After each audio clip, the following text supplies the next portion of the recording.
बाबा बहुत परेशान थे।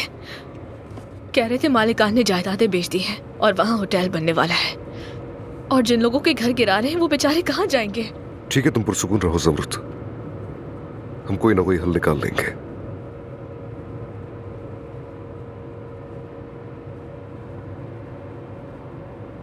उमर भाई, मेरी बात सुनिएगा।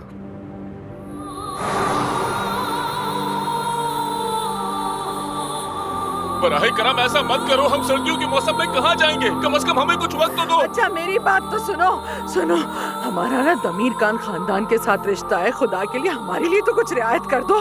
मैं हाथ जोड़ती हूँ, मैंने घर में बहुत सारा महंगा सामान लेके रखा है। चलो दफा हो जाओ यहाँ से, मुझे दमीर खानदान की कोई परवाह नहीं है। मेरी बीवी को हाथ लगाया तो मुंह तोड़ दूंगा। तुम सब कैसे लोग हो? खुदा तुम सबको गरक करे। मैं ये सब कुछ अब्बास साहब को जाकर बताऊंगी, उनके लिए काम करती हूँ, मैनेजर हूँ मैं तुम उनकी। जो कोई भी हो, चलो निकलो यहाँ से। मेरी बेटी मैनेजर है, उसे हाथ कैसे लगाया? बेहया। ये तुम क्या कर रहे हो? कम से कम औरतों का तो एहतराम करो। निकालो इन लोगों को यहाँ से जल्दी। अरे इधर आओ, हमारा घर ना तोड़ना। या अल्लाह, हमारी मदद कर। छोड़ दो हमारे घरों को, क्या मिलेगा तुम्हें? छोड़ो हमारे घरों को, हाथ जोड़ के। छोड़ दो हमारा घर मत गिराओ, तुम्हें अल्लाह का वास्ता है। नहीं करो, नहीं जुल्म करो हम पर, ये हमारी घर है, हम कहाँ रहेंगे?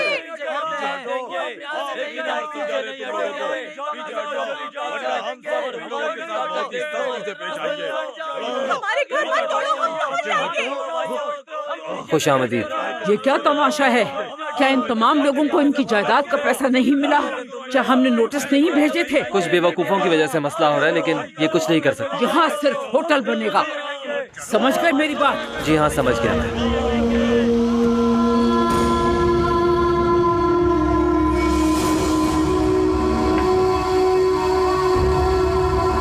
3 बेटियां थी मेरी। सालों तक बेटे के लिए कोशिश की, लेकिन बाद में तौलका पैदा हुआ। डॉक्टर ने कहा वो जिंदा नहीं रहेगा, और वो जिंदा रहा। वो कहते थे नहीं रहेगा, मगर वो रहा। लेकिन तुम्हारे बाबा ने, तुम्हारे उस कातिल बाबा ने मेरे उस बेटे को कत्ल कर दिया। मैं मुर्दा खाने तक गई, मेरे बेटे का चेहरा नहीं था, उसका चेहरा नहीं था।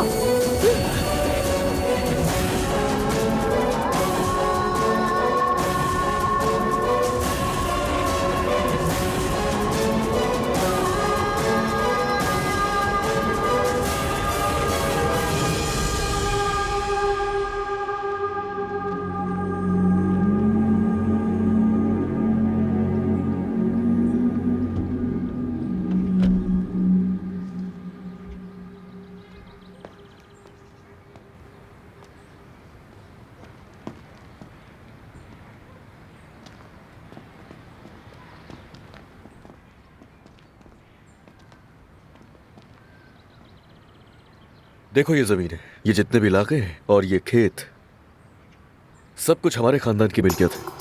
जनूब मशरिक में, अंदरूनी अनातोलिया में हमारे पास इससे भी बड़ी बड़ी जमीन है जहां पर हम काश्तकारी करते हैं। इसके अलावा और भी कारोबार हैं हमारे। और तुम्हें यहां लाने का मकसद बस एक है, जान लो किस खानदान में आने वाली हो।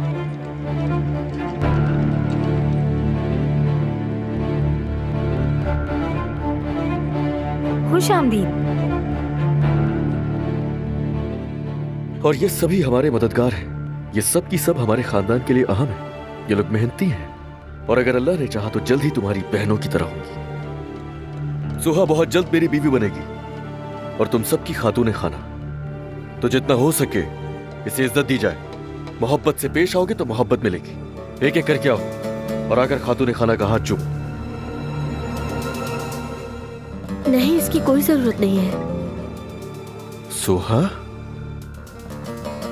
तुम आइंदा इनकार करने की जुर्रत मत करना। इन्हें चूमने दो हाथ।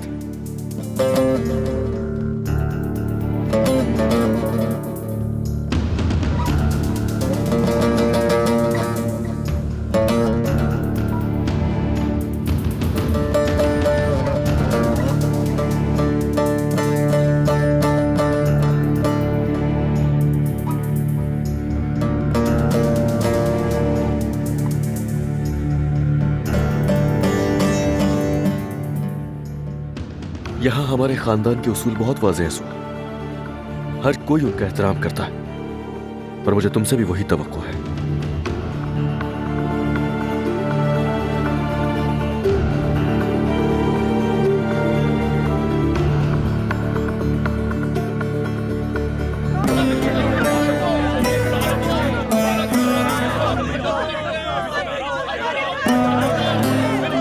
हाथ मत लगाना मेरी अम्मी को, पीछे हटो, हटो पीछे।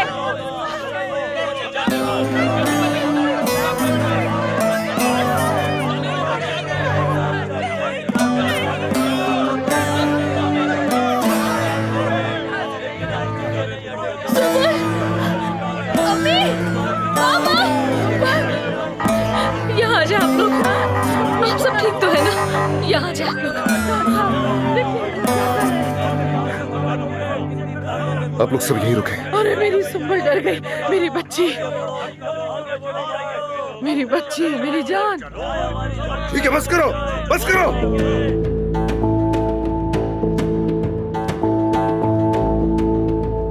उमर भाई, ये पागलपन बंद करो भाई। इनेदाम मंसूख करो। जो तुम सब ये कर रहे हो ये जुर्म है। सुना तुमने? आप देख रहे हैं वकील साहब, ये गरीब आवाम पर किस तरह जुल्म कर रहे हैं। कानूनी तौर पर मुकम्मल तौर पर इनेदाम करने के लिए इसके असबाब, तमाम मौज़ूआत और मकासद को हुक्काम की तरफ से मंजूर किया जाना जरूरी है। बल्दियाती कानून की 32वीं शिक के मुताबिक आपको इनेदाम से 1 महीना पहले मुत्तलिका फरीकों को नोटिस देना जरूरी है। अगर फरीकैन के दरमियान तनाज़ा हो तो इनेदाम हो सकता है, लेकिन इसके अलावा और कोई हल नहीं है। समझ गए वो क्या कह रहे हैं? अगर तुम नहीं समझ रहे तो मैं तुम्हें आसान लफ्जों में समझाता हूँ। अगर तुमने ये सब कुछ जारी रखा तो मैं तुम्हारा पूरा चेहरा बिगाड़ दूंगा, फिर जाके पुलिस को रिपोर्ट कर देना। मेरे दोस्तों, कोई भी कुछ नहीं कराएगा, फिक्र न करें। उमर भाई आप सबकी जाती मालूमात लेंगे और हम आपकी जायदादें खरीदेंगे और उसके बाद आपके घर आपके ही रहेंगे। वादा है मेरा आप लोगों से। वाकई ये कितना अच्छा दामाद मिला। खुदा का शुक्र है, जब जो चाहता है वो खरीद लेता है। अल्लाह इसे हमेशा सलामत रखे।